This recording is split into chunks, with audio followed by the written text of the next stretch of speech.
नमस्कार, मैं हूं निवेदिता। अमेरिकी राष्ट्रपति चुनाव में जो बाइडेन ने ट्रंप को धूल चटाकर बम्पर वोटों से जीत हासिल की। थोड़े दिन तक नानुकुर करने के बाद ट्रंप ने भी मान लिया कि उनको पटखनी देकर जो बाइडेन के ही सिर पर अब अमेरिकी राष्ट्रपति का ताज सजने वाला है, जिसके बाद से तो जो बाइडेन की खुशी का ठिकाना ही नहीं है। और इसी सब के चलते जो बाइडेन एक बड़े हादसे का शिकार हो गए हैं। उनकी हड्डी में फ्रैक्चर हो गया है। जो बाइडेन को चोट लग गई है। दरअसल वो अपने कुत्ते के साथ खेल रहे थे और वो गिर पड़े। उनके दाहिने पैर की हड्डी में क्रैक आ गया, यानी आने वाले कई सप्ताह तक बाइडेन सीधे नहीं चल पाएंगे। जो बाइडेन के निजी चिकित्सक केविन ओकॉनर के मुताबिक नवनिर्वाचित राष्ट्रपति के पैर में मोच आई है और इसी वजह से एक्सरे में ये पकड़ में नहीं आया। लेकिन जब बाद में सीटी स्कैन किया गया तो खुलासा हुआ कि बाइडेन के दाहिने पैर की हड्डी में क्रैक आ गया, यानी अब बिना सहारे के बाइडेन के लिए चल पाना कुछ हफ्तों तक थोड़ा मुश्किल होगा। चोट लगने पर नेवाक में विशेषज्ञों की नजर में बाइडेन करीब 1 घंटे तक रहे। उनका 1 घंटे तक इलाज चलता रहा।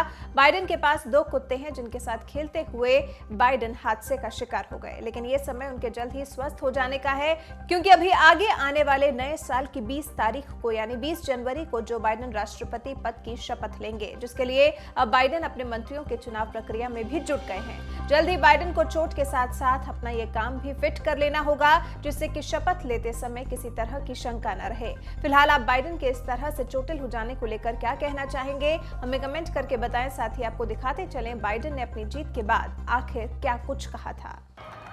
The people of this nation have spoken. They've delivered us a clear victory, a convincing victory, a victory for we the people. We've won with the most votes ever cast on a presidential ticket in the history of the nation. 74 million.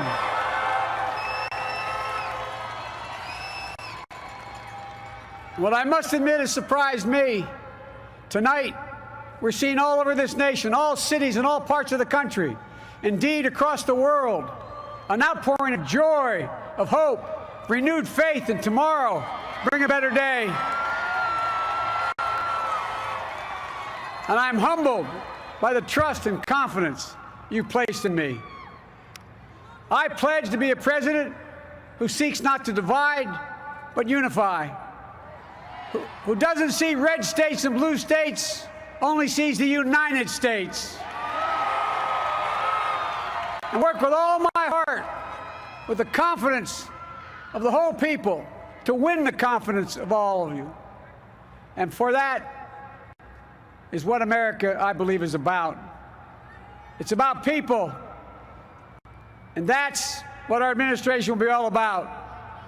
I sought this office to restore the soul of America, to rebuild the backbone of this nation, the middle class, and to make America respected around the world again, and to unite us here at home. It's the honor of my lifetime that so many millions of Americans have voted for that vision. And now, the work of making that vision is real. It's a task, the task of our time. Folks, as I said many times before, I'm Jill's husband. And I would not be here without her love and tireless support of Jill and my son Hunter and Ashley, my daughter, and all our grandchildren and their spouses and all our family. They're my heart. Jill's a mom, a military mom, an educator. And she has dedicated her life to education. But teaching isn't just what she does, it's who she is.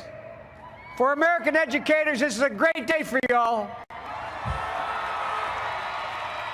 You're going to have one of your own in the White House. And Jill's going to make a great First Lady. I'm so proud of her.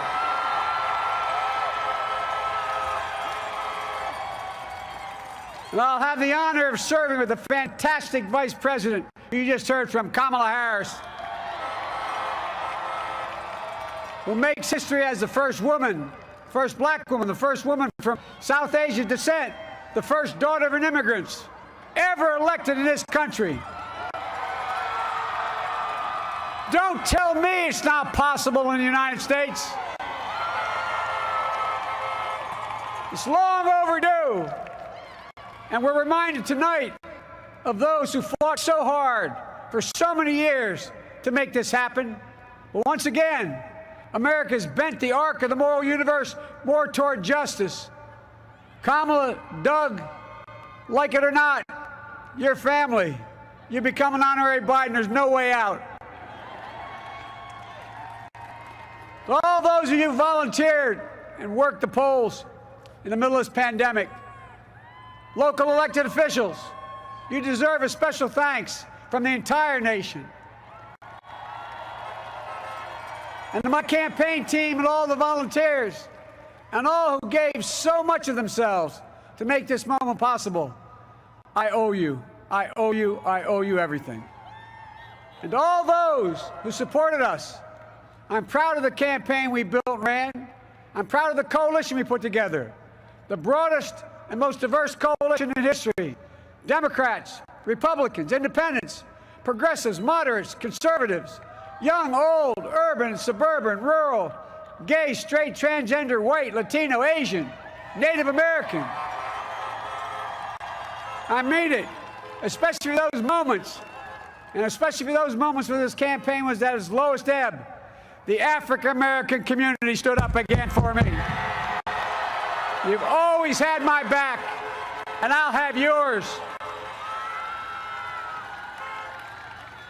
I said at the outset, I wanted to represent this campaign, to represent and look like America.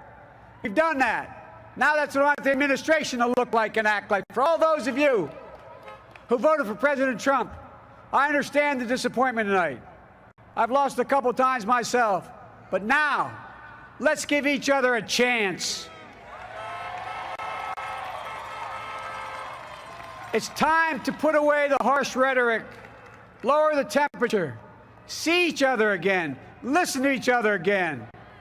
And to make progress, we have to stop treating our opponents as our enemies. They are not our enemies. They are Americans. They're Americans. The Bible tells us to everything there's a season, a time to build, a time to reap, and a time to sow, and a time to heal. This is the time to heal in America.